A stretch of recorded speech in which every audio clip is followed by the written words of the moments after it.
1500년경에 기록되어진 것으로 알려져 있는 한 여인의 초상화. 화가는 그 여인의 초상화를 그리기 위해서 악사들과 광대들을 동원을 해서 그 여인의 마음에 평안함과 기쁨과 행복을 느끼게 해 주었습니다. 그렇게 분위기를 조성한 다음에 그 여인의 표정 속에 미소를 가득 담게 하고 이 화가는 그림을 그리게 됩니다. 그 그림이 지금 1500년, 1503년, 6년 사이에 그려졌다고 알려져 있으니까 지금으로부터도 거의 500년 이상, 520년 가까이 된 그런 그림인데 여전히 많은 사람들에게 어떤 미소의 신비함으로 우리에게 알려져 있고 감동을 주는 그림이죠. 바로 레오나르도 다빈치의 모나리자라고 하는 그림입니다. 근데 이제 꼭 뭘 분석하고 꼭 뭘 파헤치는 분들이 있잖아요. 그래서 어떤 과학자들이 이제 이 그림을 분석을 했습니다. 그림을 분석해서 이 표정을 분석했는데 어떻게 했는지는 모르지만 어쨌든 분석의 결과는 이렇습니다. 그 모나리자의 미소를 자세히 분석을 하면 그 얼굴에 83%의 미소와 17%의 슬픔이 있대요. 전하긴 하지만 그래도 제가 그런 건 아니니까. 어쨌든 과학자들이 표정을 분석하고 이제 여러 가지를 이제 우리가 알지 못하는 기법으로 분석을 해봤을 때 그 여인의 표정 속에는 모나리자의 얼굴 속에는 미소 속에는 83%의 미소와 기쁨과 17%의 슬픔이 있다고 합니다. 그래서 그분들이 하는 얘기가 만일 화가가 이 여인의 미소를 100%로 그렸다면 아마 그 그림도 평범한 여느 것과 다르지 않은 잘 그린 그림에 지나지 않았을 것이다. 이 83%의 행복과 17%의 이 슬픔의 조화가 결국 한 여인의 모습 속에 신비로운 미소를 만들어냈다라는 것이 이런 학자들의 이야기입니다. 사실이 그렇든 아니든 간에 우리의 삶 속에 슬픔이나 혹은 아무리 웃는 것 같아도 우리의 마음 속에 아픔이 없는 사람은 하나도 없지 않겠습니까? 근데 우리의 대부분의 아픔이나 우리의 모든 일들은 내 선택이나 내 결정과 관계없이 찾아온 것이 아니라 거의 대부분이 우리의 선택과 우리의 의지의 결과라는 것은 우리가 누구도 부인할 수 없습니다. 네가 시켜서 했잖아. 그렇지만 시키는 것까지는 그 사람의 이야기였고 그 시키는 걸 받아들인 것은 내 몫이었죠. 시켜도 내가 받아들이지 않았으면 되는 거지만 내가 그걸 받아들였기 때문에 결국 궁극적인 선택은 내가 한 것이라는 겁니다. 우리의 선택 중에는 좋은 선택도 있지만 후회함이 드는 그러한 선택도 얼마든지 있을 수 있습니다. 사도 바울은 예수 그리스도의 복음의 사도가 되어서 그리스도의 복음을 전하면서 평생을 살다가 결국에 많은 투옥의 경험도 갖고 그리고 로마에 잡혀가서 그곳에서 복음을 전하다 나중에는 결국에 순교를 당한 것으로 알려져 있습니다. 만일 이 바울이 그리스도의 복음의 사도가 되지 않고 그냥 그가 살아왔던 그 인생의 길을 그대로 갔더라면 어떻게 되었을까? 저희들이 알고 있는 것처럼 사도 바울은 로마의 시민권을 가지고 있는 태어날 때부터 금수저였었습니다. 그리고 좋은 스승의 밑에서 공부를 할 만큼 부모님의 재력도 꽤 괜찮고 사회적인 지위도 있었던 것 같습니다. 그리고 그 중에서 또 좀 뛰어났고 특출났고 똑똑했기 때문에 두각을 드러내는 그러한 인물이었었습니다. 그 정도만 되면 먹고 사는 데는 문제 없을 테고 아마 그 사회에서 그 정도만 되었어도 먹고 사는 정도가 아니라 아마 좀 그것은 많은 보장된 삶의 탄탄대로가 어느 정도는 있었을 겁니다. 그런데 사도 바울은 그걸 다 버렸고 결국에는 감옥에도 가고 돌에도 맞고 매질도 당하고 사람들로부터 모욕도 당하는 그런 아픔을 겪게 됩니다. 그가 감옥에 투옥되어서 이제 빌립보서를 기록하지 않습니까? 감옥에서 어떤 생각이 들었을까요? 내가 그때 다메섹에서 예수님을 만나는 일이 없었더라면 내가 이곳생을 하지 않았을 텐데 라는 생각도 아마 했을 수 있지 않겠습니까? 어떤 분이 그런 이야기를 했습니다. 우리가 질문 하나만 바꿔도 우리의 삶이 달라질 수 있다. 대부분 우리가 하는 질문은 감성적 질문이다 라는 겁니다. 그래서 나는 이게 무슨 고생이야? 나는 전생에 무슨 죄를 져서 지금 이렇게 고생이지? 나는 왜 이 호주까지 와서 이렇게 내 고생하고 힘들게 사나? 이 질문이 다 뭐냐면 우리의 감성, 우리의 감정에 국한된 그런 질문이에요. 내가 힘들고, 내가 괴롭고, 내가 가난하고, 내가 어렵고, 내가 지금 상처가 되었고, 내가 지금 희망이 없고, 이런 감성적 질문이라는 겁니다. 그런데 이 질문을 우리가 가치를 추구하는 질문으로 바꿀 수 있어야 한다는 겁니다. 똑같은 질문이지만 내가 왜 호주에 와서 이 고생일까? 이것이 아니라 내가 호주에 와서 이런 고생을 하는 이유는 무엇일까? 하나님께서 나를 이곳에 보내신, 그래서 이 고난 속에 넣으신 이유와 목적은 무엇일까? 라는 겁니다. 그러니까 고생에 방점을 두는 것이 아니라 왜? 라고 하는 이유에 우리가 방점을 두게 되면 고난이 아니라 그 고난을 통해 그 고난 뒤에 드리워져 있는 우리가 알지 못하는 어떤 하나님의 뜻과 계획과 그리고 인생의 의미들을 우리가 발견할 수 있다는 겁니다. 그래서 아이고 죽겠어가 아니라 왜 나는 죽을 만큼 힘들어야 하는가? 왜 나는 이렇게 죽을 만큼 힘들면서도 이 일을 나는 해야만 하는가? 나는 하지 않으면 안 되는가?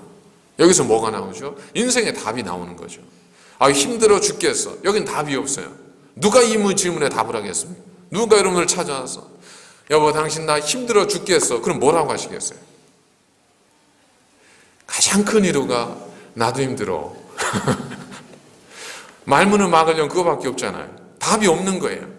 그런데 집사님, 내가 왜 이토록 힘들고 내가 괴로운데 그럼에도 불구하고 내가 왜 이 일을 해야 하고 내가 이곳에 있어야 할까요? 라는 질문을 던지게 되면 거기에는 우리가 알지 못했던 새로운 답변들이 만들어지잖아요. 인생의 의미가 발견되어지지 않습니까? 사도 바울이 감옥에서 그러한 질문을 던졌고 그러한 자기 고백을 했다는 겁니다. 그가 뭐라고 이야기했냐면 21절에 보니까 이는 내게 사는 것이 그리스도니 죽는 것도 유익함이라. 내게 사는 것이 그리스도라 라는 것은 내가 그리스도를 위해서 산다, 그리스도와 함께 산다 이런 뜻이 아니고 to live with Christ. 그러니까 사는 것 자체가 그리스도예요. 그러니까 내 삶 자체가 그리스도와 연합되어진 하나라는 겁니다. 그래서 이제는 내가 사는 것이 아니에요. 내가 살지만 나는 예수 그리스도와 함께, 나는 그분이 되어서 그분과 함께 사는 겁니다. 그렇기 때문에 더 이상 나에게 삶과 죽음은 의미가 없다는 겁니다. 오직 나를 통해 예수 그리스도께서 드러나기 때문에 이제 내 삶은 더 이상 그것 이외에는 중요한 것이 없다는 겁니다. 그래서 사도 바울은 이전에 자기에게 유익하던 모든 것들을 배설물과 해로 여기고 오직 예수 그리스도의 그 이름과 고상하고 높으신 그 이름을 위해서 살아간다고 사도 바울은 고백하고 있지 않습니까?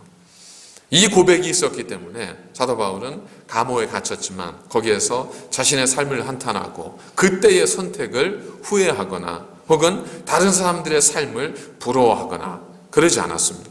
오히려 사도 바울은 감옥에 있으면서도 자유로운 몸을 가진 사람들을 위로하고 그들에게 하나님의 말씀을 증거하고 그들을 깨우치고 그들을 변화시키고 그들에게 힘을 주는 능력의 삶을 살았다는 겁니다. 결국 우리의 상황이 우리를 지배하지 못하고 오직 하나님께서 우리를 지배하도록 우리가 만들어야 되는데 그러기 위해서는 우리가 고난의 의미와 그 고난을 이길 수 있는 성경적인 하나님의 말씀을 우리가 기억해야 한다는 겁니다. 오늘 사도 바울을 통해서 우리가 이 고난을 새롭게 바라볼 수 있는 고난 속에 하나님 주신 거룩한 뜻이 무엇인지를 이해할 수 있는 세 가지의 말씀을 함께 나눠보도록 하겠습니다. 첫 번째는 뭐냐면 고난은 우리의 삶 속에 있는 숨겨져 있던 것들을 다 드러내게 해서 참과 거짓, 진실과 거짓, 가짜와 진짜를 구분하고 드러나게 만들어 준다는 겁니다. 우리가 종종 하는 이야기 가운데 무림한 그리스도인, 형식적인 그리스도인 이런 이야기를 합니다. 그리고 나이롱 신자야 이런 이야기도 하고, 우리 자주 섞인 이야기, 서로 농담 삼아 이런 이야기들도 합니다. 저분은 참 신실해, 저분처럼 신앙생활을 하는데 나는 가짜야. 가짜 그리스도인이 있을까요? 그것 자체가 모순이죠. 그리스도인이 어째 가짜가 있을 수 있겠어요? 그냥 그리스도인이라고 이야기하는, 하지만 사실은 고백이 없는 사람이겠죠. 우리 주변에 그렇게 이야기하는, 그런 이해로 받아들여주신 사람들은 얼마든지 있을 수 있습니다. 자, 그러면 북한에 가짜 그리스도인이 있을까요? 북한에 가짜 그리스도인이 있을까요? 왜 없을 거라고 생각하세요? 북한의 가짜 그리스도인 행세에서 좋을 게 뭐가 있어요? 북한에서 그리스도인이 된다는 건, 여러분 지금 전 세계에서 가장 핍박받는 종교가 이제 티베트, 또 불교도 이제 중국으로부터 핍박을 받고 있긴 하지만, 그러나 기독교는 전 세계적으로 가장 핍박받는 종교입니다. 지금도 굉장히 많은 순교자들이 전 세계에서 매일 거룩한 그들의 안타까운 피를 흘리고 있지 않습니까? 북한에서도 종교는 아편이라고 하는 사회주의의 어떤 이념을 가지고 특별히 기독교를 굉장히 박해했지 않습니까? 예전에 70년대에는 예전에 그 중세시대, 그리고 초대교회 시대, 폴리칸만 그렇게 화형을 당하면서 그리스도인을 불렀던 것이 아니잖아요. 우리 한국의 기독교 역사를 통해서 보면 북한에서도 그리스도인들을 색출해서 그들을 죽였습니다. 그들을 순교시켰습니다. 모든 사람들이 보는 앞에서 왜 그리스도인이 되면 안 되는지를 적나라하게 보여주었습니다. 아스팔트 위에 그리스도인을 눕히고 불도저로 밀어버렸습니다. 뼈를 으스러뜨려서 그래서 순교시켰습니다. 그런 상황 속에서 가짜 그리스도인, 이건 장난으로도 그러면 안 되는 거죠. 그러니까 북한에는 가짜 그리스도인이 없어요. 자, 그럼 북한에 교회가 있잖아요. 봉수교회라든지 몇몇 교회가 있습니다. 있는데 그 안에 있는 분들은 그냥 북한 당국에서 이제 우리도 종교의 자유가 어느 정도 있다라고 하는 걸 보여주기 위해서 선전의 한 일환으로 그들을 채워 넣은 거잖아요. 그렇기 때문에 그 안에 있는 분들은 아마도 진짜는 아닐 거지 않겠습니까? 근데 이제 북한 선교를 하시는 분들의 이야기를 듣다 보니까 예전에는 그랬는데 요즘은 그렇지 않대요. 예전에는 그렇게 교인들을 채워놓고, 사람들을 채워놓고 교회인 것처럼 하고 찬송도 부르게 하고 말씀도 전하게 하고 단어는 몇 가지는 쓰지 못하게 했죠. 그랬는데 놀라운 일이 벌어졌는데, 거기서 사람들이 모여서 가짜잖아요. 사실 다 동원된 사람들인데 찬양을 부르는데, 찬양을 부르다가 사람들이 찬양 속에 감동이 돼서 변화가 되기 시작한대요. 그냥 앉혀놓고 그냥 한국에서 오는 목사님들 이제 돈 받으려고 이제 와서 선교회 받으려고 설교도 시키고 그랬는데, 설교를 듣는 중에 변화되는 사람들이 막 생기는 거예요. 그러니까 야, 이래서는 안 되겠다 싶어서 그것조차도 금지를 시키고 있다는 거죠. 그러니까 북한에는 가짜 그리스도인이 있을 수가 없어요. 그래서 좋은 게 없으니까. 가짜가 생기는 이유는, 짝퉁이 있는 이유는 진짜를 모방했을 때 그에게 돌아오는 유익이 있어야 되는 건데, 북한에서 가짜 그리스도인 행세에서 좋을 일이 뭐가 있어요? 우리는 왜 그게 있을까요? 이 자유로운 시대에는. 그렇죠? 그 행세를 해서 우리가 얻을 수 있는 유익이 있기 때문에 그러겠죠. 근데 이게 언제 다 적나라하게 드러나냐 하면, 고난이 우리에게 찾아오면 우리의 모든 숨겨져 있던 것이 다 드러나게 되어 있습니다. 고난은 우리로 하여금 감추어졌던 것, 다시 말하면 내가 정말 누구인지 보게 하고 느끼게 하고 깨닫게 하는 하나님의 손길이라는 겁니다. 두 번째로, 고난 우리에게 새로운 길을 보여줍니다. 사울이 다메섹에서 예수님을 만나서 그가 예수님을 영접하고 새로운 그리스도의 사도가 되었습니다. 그리고 그는 이방의 복음을 증거하는 위대한 사도가 되었습니다. 이건 누가 하는 얘기냐면 우리들이 하는 얘기예요. 우리들이 사도 바울의 인생을 해석한 얘기입니다. 사도 바울의 입장에서 한번 생각을 해보십시오. 다메섹에서 갑자기 빛이 와서 눈이 어두워지고 예수님이 나는 내가 핍박하는 예수라 내가 너를 나의 종으로 부르노라. 이게 무슨 얘기예요? 네 거 다 버려라 그겁니다. 여러분, 우리 인생이 어떤 좋은 게 하루아침에 나타났다고 해서 전철 바꿔 타고 버스 바꿔 타듯이 획 그리 옮겨가면 다 되는가요? 그러지 않잖아요. 아, 운동이 좋대.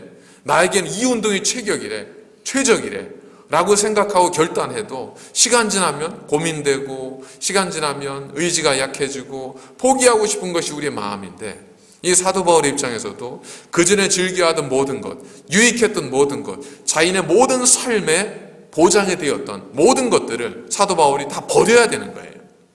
이전에 친구들이 내가 예수 그리스도를 영접했다는 소식을 듣고 자기를 죽이려고 달려드는 순간 앞에 그걸 받아들여야 되는 거예요. 이게 어찌 쉽겠습니까? 우리 입장에서는 그가 다메섹에서 예수님을 만나서 위대한 주님의 사도가 되었어 라고 쉽게 얘기하지만, 사도 바울의 입장에서는 정말 처절한 그 삶의 고난과 아픔의 순간이 아닐 수 없었다는 겁니다. 그 순간으로 끝나는 것이 아니라 주님을 믿기로 한 다음부터 그가 받아야 했던 핍박과 괴로움과 조롱과 미움은 아마도 우리는 경험해보지 못한 것일 수도 있다는 겁니다. 우리는 때로 옳고 그름 때문에, 그리고 옳고 그름만을 가지고 살아가지 않습니다. 우리는 옳고 그름을 몰라서 그릇된 일을 하는 것도 아닙니다. 우리는 분명히 알고 있지만 때로는 우리의 자존심 때문에 사과하지 않고, 우리의 자존심 때문에 옳은 줄 알면서도 그 일을 하지 않고, 우리의 자존심 때문에 용서를 구해야 되는데도 그러지 않고 살아가는 경우들이 참 많습니다. 또 우리는 이렇게 하면 안 되는 것 같긴 한데 내가 한번 내뱉었기에 내 고집, 내 의지를 꺾고 싶지 않아서 우리가 밀고 나아갈 때도 있습니다. 그래서 나중에 나만이 아니라 다른 사람에게까지 큰 피해를 주는 경우들도 얼마든지 있을 수 있습니다. 그걸 깨트리는 것이 뭘까요? 고난입니다. 아픔은 그런 우리의 자존심, 우리의 자기중심적인 생각, 이 모든 것들을 다 깨트려 버립니다. 신실한 믿음의 사람들, 그들이 사도 바울이 감옥에 갇혔다는 이야기를 듣고 그들이 변하기 시작합니다. 예전에는 사도 바울이 복음을 증거하고 다녔기 때문에 자신들은 별로 할 일이 없었어요. 아니, 할 일이 없었던 것이 아니라 사도 바울에게 다 맡겨놨습니다. 그리고 자기들은 그냥 나만 믿으면 돼, 나만 잘 되면 돼, 나만 신앙생활 열심히 하면 돼라고 생각을 했습니다. 근데 사도 바울이 어느 날 감옥에 갇히고 가면서 고난을 당합니다. 그러다 보니까 엉뚱한 사람들이 나타나서 거봐 사도 바울 그가 전한 복음은 가짜야 하면서 사도 바울을 비방하기도 하고, 그리고 공격하기도 하고, 또 엉뚱한 가짜 복음을 전하면서 율법을 지켜야 돼 라는 것 사람들을 현혹시킵니다. 그러자 샤이 크리스찬, 숨어있던 그리스도인들이 그제서야 비로소 자신의 목소리를 내고 그제서야 하나님 앞에 등장하게 됩니다. 그러면서 신실한, 그러나 그동안은 숨어있던 그리스도인들이 당당하게 그리스도 이름으로 자신의 목소리를 내기 시작하면서 나도 그리스도인입니다. 예수 믿으십시오. 예수 그리스도께서 당신을 사랑하십니다. 라고 복음을 증거하기 시작하는 겁니다. 바울은 감옥에서 이제 내가 이 일을 하지 않으면 누가 이 일을 할 수 있을까 생각했을 수 있습니다. 저들은 너무 연약하고 저들은 신앙이 아직 온전하지 못한데 앞으로 일을 어떻게 감당할 수 있을까? 그러나 하나님께서는 놀랍게도 바울이 감옥에 갇혀 있는 동안 다른 신실한 사람들을 드러내게 하셔서 그들을 통해서 하나님께서는 놀라운 주의 일을 만들어 가셨다는 겁니다. 바로 이처럼 내가 아니면 안 되는 것도 아니고 나만 할 수 있는 것도 아니고 하나님이 함께 하시면 누구나 하나님의 능력을 가지고 우리는 주의 일을, 우리의 삶을, 우리의 인생을, 우리의 모든 것들을 아름답게 만들어갈 수 있다는 겁니다.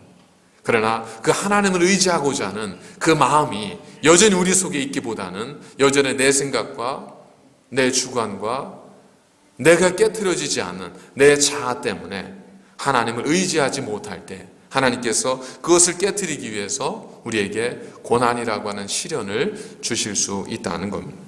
스데반 집사님이 순교를 당할 때 이제 끝인가 그랬겠죠. 그러나 놀랍게도 그의 순교 이후에 흩어진 그리스도인들이 주의 말씀과도 같이 예루살렘과 온 유다와 사마리아와 땅끝까지 이르러 복음의 증인들이 되어서 가는 곳마다 그리스도의 교회가 세워지고 가는 곳마다 그리스도의 복음이 선포되어지고 가는 곳마다 하나님의 능력과 역사가 나타나기 시작했습니다.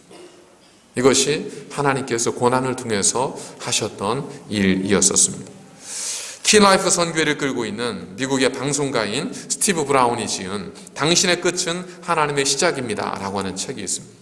이 책에 보면 어미새가 새끼새를 어떻게 둥지 밖으로 날려보내는지에 대해서 거기서 이제 기록을 하고 있는데 다 아시는 거겠죠. 이제 자녀가 다 똑같지 않잖아요. 하나는 동의심이 강해서 말하지 않아도 먼저 날아가고 싶은, 그래서 노력하는 자녀가 있고, 어떤 자녀는 끝까지 가라고 떠밀어도 안 가는 자녀가 있잖아요. 이제 먼저 하는 친구야 괜찮겠지만 끝까지 둥지에서 떠나지 않으려고 하는 새끼가 있을 때 어미새가 하는 거 뭘까요? 둥지를 다 부리로 그냥 깨트려 버린다고 합니다. 그럼 새끼새는 어떻게 되죠? 둥지가 없으니까 기댈 곳이 없잖아요. 그냥 떨어지는 거죠. 떨어지면서 날개짓을 하다가 이제 날아가는 거예요. 이게 아름다운 이야기죠? 새끼새 입장에서 한번 생각해 보세요.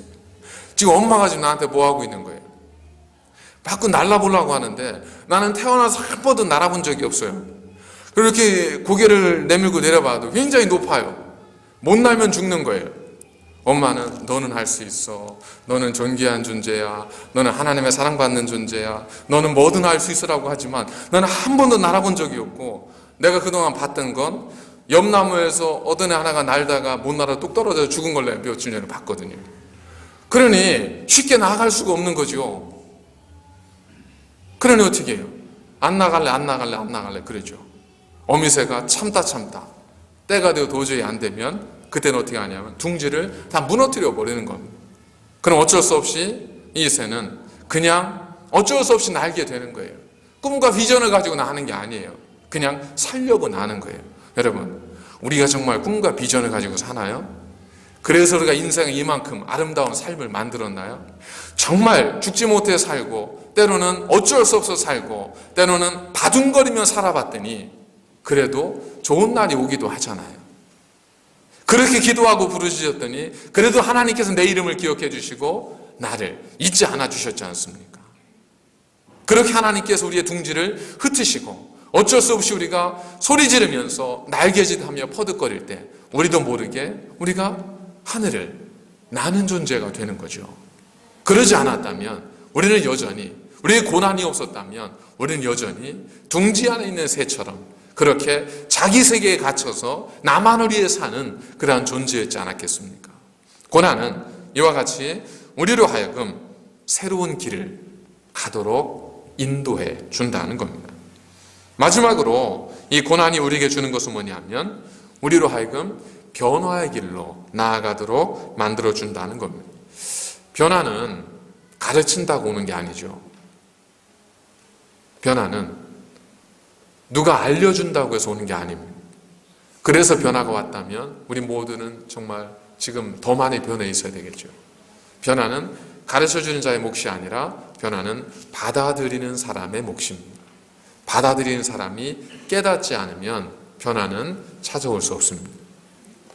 저희들이 종종 하는 말 가운데 인생의 생각처럼 쉽지 않아, 내 생각처럼 안 돼, 그러잖아요. 다 공감하시잖아요. 인생이 내 생각처럼 되지 않아, 내 뜻처럼 되지 않아. 그래서 뭘 하죠? 그래서 비로소 우리는 다른 사람의 이야기를 듣기 시작합니다.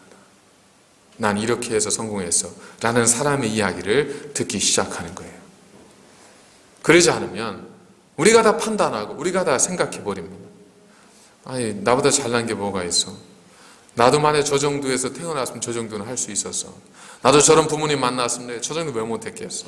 이런 것 때문에 우리는 다른 사람들의 말을 잘 듣지 않고 다른 사람 말에 잘 귀 기울이지 않습니다. 그러다가 인생이 내 뜻대로 안 되네 라고 하는 큰 아픔과 좌절을 겪게 될 때 우리는 비로소 다른 사람의 이야기, 다른 사람의 소리에 귀를 기울이게 됩니다. 우리가 몸이 건강할 때, 내게 부족함이 없을 때는 우리는 걷는 거, 그리고 뛰는 거, 그리고 밥때가 되었을 때 밥을 먹는 거, 이것에 대해서도 우리는 감사하거나 그 일상의 삶에 대해서 우리는 기쁨을 느끼지 못하지 않습니까? 당연한 것처럼 생각하죠. 그냥 누워보십시오. 그러면 밖에서 애들이 뛰어다니는 게 얼마나 부럽습니까? 밥때 됐다고 밥 먹겠다고 하는 애들의 소리가 얼마나 부럽습니까? 먹고 싶어도 안 넘어가고 먹을 마음도 안 생기고, 고난이 찾아오면, 아픔이 우리에게 찾아오면 비로소 우리가 들리게 되고 보이기 시작한다는 겁니다. 사도 바울이 주님께서 다메섹에서 그의 눈에 비늘을 벗겨주시면서 그로 하여금 보게 했을 때, 그가 이전에 자기가 유익하게 여겼던 모든 것, 이전에 자기가 생각했던 모든 귀한 것들, 그것들이 사실은 정말 귀하고 정말 소중한 것이 아니라는 것을 사도 바울이 보게 되고 깨닫게 됩니다. 베드로가 변화된 것도 그가 예수님의 가르침을 받았을 때가 아닙니다. 그때는 베드로는 여전히 나는 할 수 있다고 생각했습니다. 처절하게 자기 스승을, 그것도 이틀 전에, 아니 하루 전날 했던 자기 고백조차 지키지 못한 채 그렇게 스승을 3번이나 부인한 그 처절한 좌절과 낭패 속에서 주님께서 그를 찾아오셨고 그에게 말씀하십니다.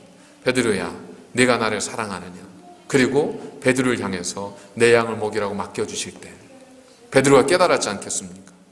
야, 내가 정말 얼마나 부족한 사람인가. 그리고 그런 나를 주님께서 끝까지 믿어주시고 사랑해 주시는구나. 깨닫게 되는 순간 그는, 주님은 더 이상 그에게 너에게 뭘 줄 거다, 뭘 줄 거다 이러지 않습니다.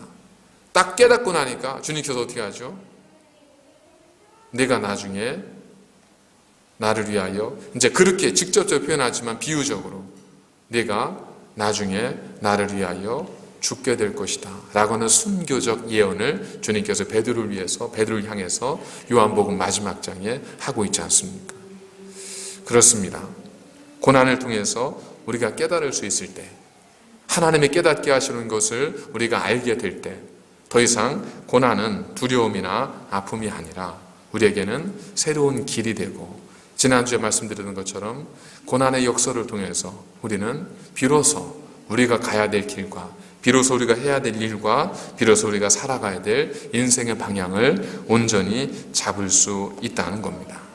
성경 어디에도 고난 없이 살았던 사람은 없고, 성경 어디에도 하나님께서 고난 받는 대로 방치해 두었던 사람도 없습니다.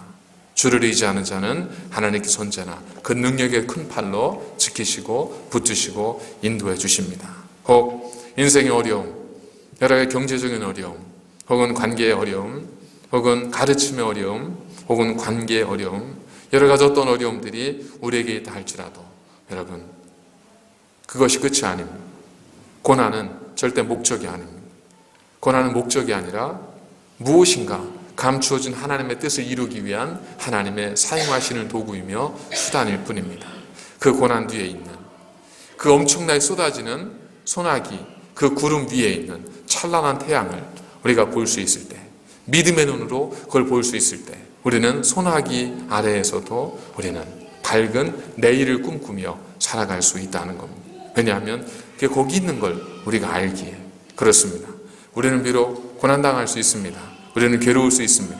하나님 믿는 것 불편할 수 있습니다. 신앙생활하는 것 우리에게 어려움이 될 수 있습니다. 그러나 아직 끝이 아닙니다. 끝날 때까지는 끝난 게 아닙니다. 마지막 그때 우리에게는 누구도 우리에게 줄 수 없는 영원한 생명의 면류관이 있을 것이고, 우리에게는 영원한 하나님의 나라에 들어가는 하나님의 거룩한 초대가 있을 것입니다. 그것이 우리의 삶의 위로가 되어지고, 우리의 자랑이 이 생에서만이 아니라 영원한 하나님의 나라에 대한 소망을 두고 살아가는 거룩한 삶이 되셔서 지금 당하는 모든 고난과 환난을 오직 믿음으로 이기시고 주의 이름으로 승리하시는 거룩한 우리 새날교회와 모든 우리 교우들의 가정 되시기를 주의 이름으로 간절히 축원을 드립니다. 기도하시겠습니다. 거룩하신 아버지 하나님, 감사를 드립니다. 저희들을 부르시고 택하셔서 하나님의 자녀 삼아 주셨고, 모든 고난과 역경 속에서도 우리를 향한 하나님의 사랑을 거두지 않으셨습니다. 하나님, 저희들이 고난을 통하여 하나님의 큰 뜻을 보게 하여 주시고, 고난을 통해 감추어진 하나님의 비밀하는 것들을 깨닫게 하시고, 고난의 목적이 아님을 알게 하여 주셔서 오직 주를 믿음으로 그 모든 고난 속에 승리하게 도와주시며, 그 고난이 더 이상 두려움이 아니라 축복의 통로가 되어지는 아름다운 신앙의 고백이 있는 우리 모든 가정들과 하나님의 거룩한 백성 한 사람 한 사람이 되게 하여 주시옵소서. 예수님의 거룩하신 이름으로 간절히 축복하며 기도하옵나이다. 아멘.